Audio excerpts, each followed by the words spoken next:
कि एक साल में 327 करोड़ का दान आता है, यानी कि चढ़ावा चढ़ाया जाता है। और एक दिन की बात की जाए तो ये आंकड़ा लगभग 50 लाख से ऊपर का बैठता है। और इसी बीच में कहें ऑनलाइन सिस्टम भी है कि आप यूपीआई के जरिए भी चढ़ावा कर सकते हैं, दान दे सकते हैं। और इसके अलावा आभूषण है, सोना चांदी, और वस्त्र की बात करें यानी कि कपड़े, वो भी दान। कि जो बैंक आते हैं और जिस बक्से में, संदूक में ये पैसा भरा जाता है, उसमें 4-5 गड्डियां एक्स्ट्रा डाल देते हैं।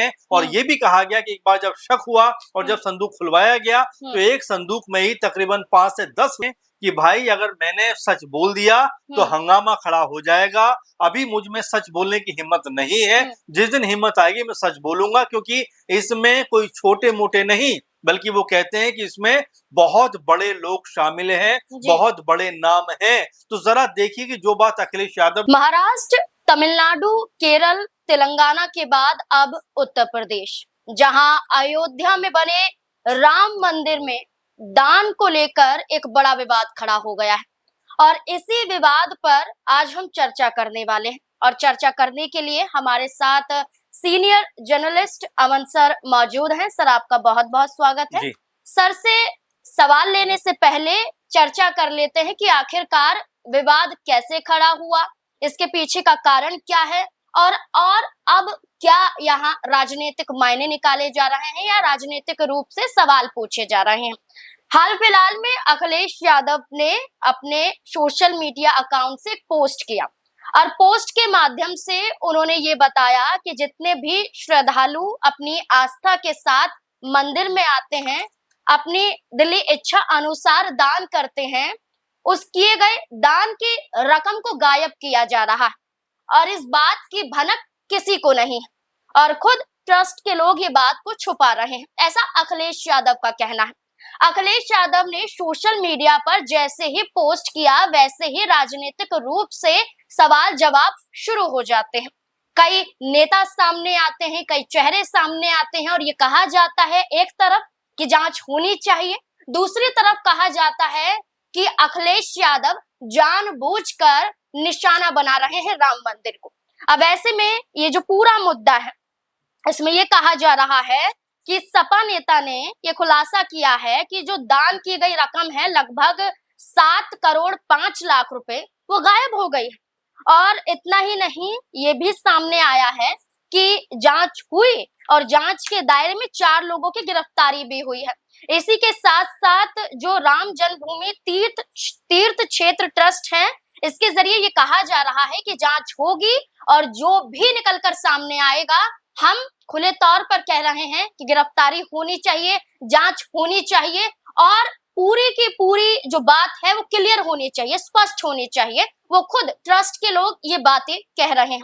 लेकिन इस बीच में अखिलेश यादव के एक सवाल के बाद, एक आरोप के बाद, एक खुलासे के बाद ये कहा जा रहा है कि क्या योगी राज में जो ये कहा जाता है कि सब कुछ सुचारू रूप से चल रहा है, क्या मंदिर के अंदर ही बड़ा घोटाला देखा जा रहा है? क्या श्रद्धालुओं की आस्था के साथ ही खिलवाड़ किया जा रहा है? और यही तमाम सवाल हैं कि क्या बयान सामने आए और क्या कुछ इस पूरे मामले में देखा जा रहा है। फिर से चलते हैं अमन सर के पास। सर, क्या लगता है जो सपा नेता द्वारा ये कहा गया है कि लगभग 7 करोड़ 5 लाख रुपए गायब हैं, और ये एक दिन की घटना नहीं है, और ये एक महीने की घटना नहीं है, ये हर दिन देखा जाता है कि जो राम मंदिर में दान पात्र में श्रद्धालु अपनी आस्था के अनुसार पैसे देते हैं, उस पैसे के साथ खिलवाड़ किया जाता है अपने फायदे के लिए। क्या इस पूरे मामले को लेकर आप देखते हैं? देखिए, जाहिर बात है क्योंकि अखिलेश यादव ने जिस तरह से मुद्दा उठाया, उसके बाद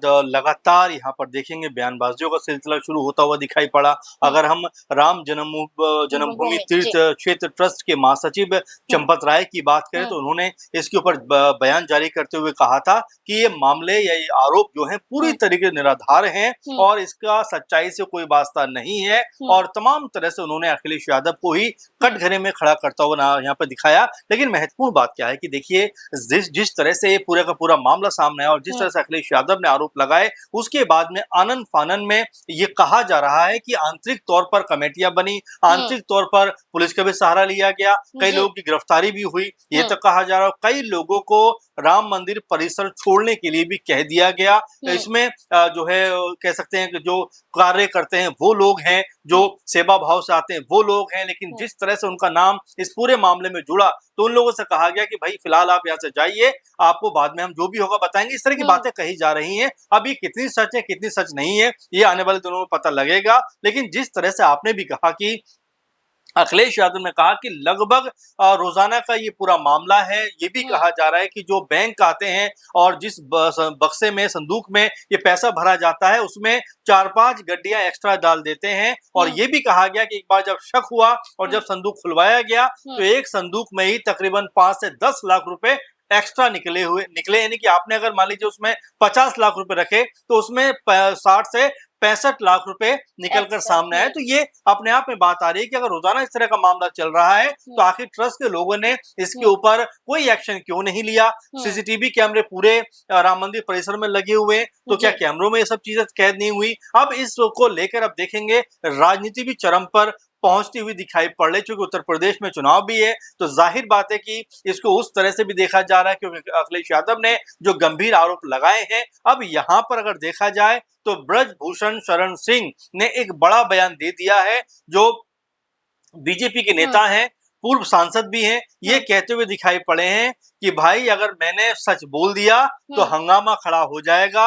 अभी मुझ में सच बोलने की हिम्मत नहीं है, जिस दिन हिम्मत आएगी मैं सच बोलूंगा, क्योंकि इसमें कोई छोटे मोटे नहीं बल्कि वो कहते हैं कि इसमें बहुत बड़े लोग शामिल हैं, बहुत बड़े नाम हैं। तो जरा देखिए कि जो बात अखिलेश यादव ने कही उस पे मोहर ब्रजभूषण लगाते हुए दिखाई पड़ रहे हैं। और न सिर्फ मोहर लगा रहे हैं बल्कि ये तो कहते हुए नजर आते हैं कि छोटे मोटे कर्मचारियों को हटाने से इसका जो है कुछ भी जो है सच सामने नहीं आएगा, बल्कि इसके पीछे जो साजिश है वो ऐसे बड़े चेहरों की साजिश है कि उनके खिलाफ बोलने की हिम्मत मेरे अंदर अभी नहीं है। तो आप ना ये देख सकते हैं कि जिस तरह से ये पूरा मामला निकल कर सामने आ रहा है उसमें कई ऐसे लोग हैं जिनके नाम निकल कर सामने आ रहे हैं। लेकिन ट्रस्ट की तरफ से कहा जा रहा है कि पूरा जो यहाँ पर ये धन है, जो पैसा आता है, इसको बड़े अच्छे तरीके से जो इस्तेमाल किया जाता है, अच्छे तरीके से गिना जाता है, अच्छे तरीके से इनको जो है जो भी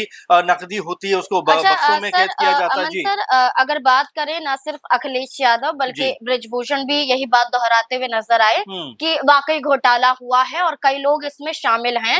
वो सिर्फ नाम नहीं बता सकते हैं क्योंकि वो भी एक डर को उजागर कर रहे हैं। लेकिन इसमें आम आदमी पार्टी के सांसद संजय सिंह भी आते हैं, वो भी गिनती पर आरोप लगाते हैं कि सही तरीके से गिनती नहीं हो पाती है, जो चढ़ावे की रकम होती है उसमें बड़ी धांधलेबाजी देखी जाती है। इस बीच में जहां ब्रजभूषण है तो वहीं बीजेपी नेता रजनीश सिंह हैं, जिन्होंने इस जांच को लेकर पीएमओ तक को एक लेटर लिख दिया है और कहा है कि उच्च स्तर पर इसकी जांच होनी चाहिए पूरी तरह से। और इस बीच में हमने राम मंदिर निर्माण समिति के अध्यक्ष और प्रधानमंत्री के पूर्व प्रमुख सचिव निपेंद्र मिश्र की बैठक भी देखी और ये कहा जा रहा है कि इस बैठक के बाद एक बड़ा निर्णय लिया जा सकता है। लेकिन सवाल ये बनता है कि जहां बीजेपी के कुछ नेता खुलकर कह रहे हैं कि जांच होनी चाहिए, इसमें हम पार्टी के तौर पर बात नहीं कर रहे हैं, हम बात कर रहे हैं कि श्रद्धा के साथ क्यों खिलवाड़ हो रहा है।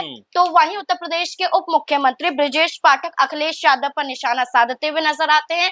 वो ये कहते हैं कि बाबरी मस्जिद के लिए जुटाए गए चंदे को लेकर कोई सवाल अखिलेश यादव ने खड़ा क्यों नहीं किया। तो इसके पीछे आप क्या मानसिकता को दर्शाते हैं? देखिए नाज़मीन, अगर यहाँ पूरे मामले को देखें तो जिस तरह से बचने का प्रयास यहाँ पर किया जा रहा है, आप देखेंगे ब्रजेश पाठक जो है वो उप मुख्यमंत्री हैं और जाहिर बात है कि उनको लेकर जिस तरह की एक जो है चर्चा चल रही है कि वो भी कहीं ना कहीं योगी सरकार से खफा दिखाई पड़े थे। एक समय ब्राह्मण जो विधायक थे उनकी जो मीटिंग हुई थी उसके बाद पीएम मोदी ने उनको बुलाया था, तो उनको लेकर भी तमाम तरह के सवाल उठते रहे, लेकिन अब जिस तरह की बात वो करते हुए नजर आते हैं, बाबरी मस्जिद का मामला अलहदा है, ये राम मंदिर का मामला अलहदा है, और दोनों मामले को जोड़ने का वो जो प्रयास कर रहे हैं वो अपने आप में तर्कसंगत नहीं है और होना भी नहीं चाहिए। अगर यहाँ पे राम मंदिर ट्रस्ट के अंदर कोई गड़बड़ी पाई जा रही है, और जैसा अखिलेश यादव ने भी कहा या और भी लोग ये बात कह रहे हैं कि लोग बड़ी श्रद्धा के साथ में जाते हैं और जो भी उनके पास होता है, जितनी भी उनका जो कह सकते हैं कि जेब उनको अलाउ करती है, वो उतना दान चढ़ाते हुए नजर आते हैं। लेकिन जब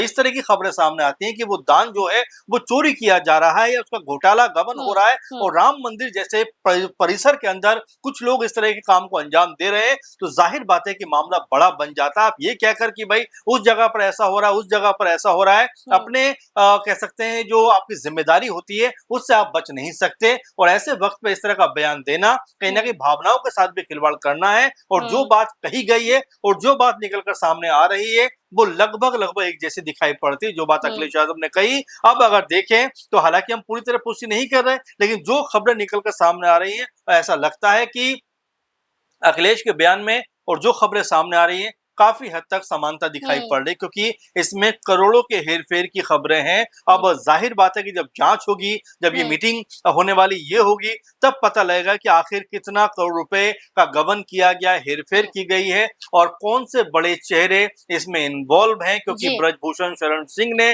जिस तरह से ये बात कही है कि मेरे अंदर हिम्मत नहीं है और अगर जिस दिन हिम्मत आ जाएगी मैं उनके नाम को उजागर कर दूंगा, तो इसका मतलब ये है कि ओहदे में, पद में वो जो लोग बैठे हैं वो बहुत बड़े हैं, बहुत बड़े नाम है, बहुत बड़ा उनका ओहदा है। इसीलिए ब्रजभूषण जो अपनी बातों को बेबाक तरीके से रखने के लिए जाने जाते हैं, यहाँ पर वो ये कहते हुए दिखाई देते हैं कि इस मामले में तो मैं भी हिम्मत हार गया, जब हिम्मत आएगी तब कुछ कहता हुआ दिखाई पड़ूंगा। बिल्कुल, राजनीतिक रूप से राजनेताओं ने अपने बयान जारी किए, लेकिन अखिलेश यादव के एक दावे के साथ एक बड़ी जांच शुरू हो गई है।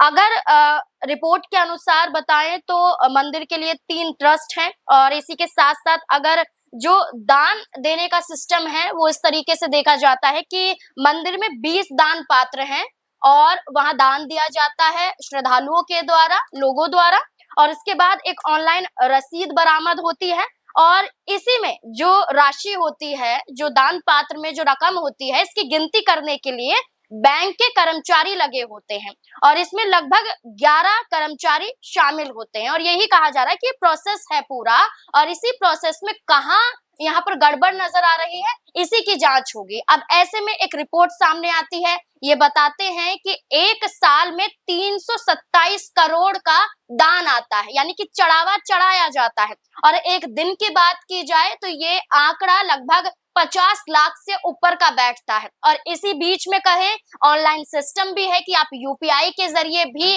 चढ़ावा कर सकते हैं, दान दे सकते हैं और इसके अलावा आभूषण है, सोना चांदी और वस्त्र की बात करें यानी कि कपड़े, वो भी दान दिए जाते हैं। तो ये पूरा का पूरा यहाँ पर नजर आता है कि करोड़ों रुपए आते हैं, सोना चांदी आते हैं, कपड़े आते हैं। अब इस बीच में चढ़ावे के गायब होने का आरोप अखिलेश यादव लगा रहे हैं। देखना होगा कि जांच के बाद क्या सच निकलकर सामने आता है। आपको क्या लगता है इस पूरे मुद्दे को जानने के बाद?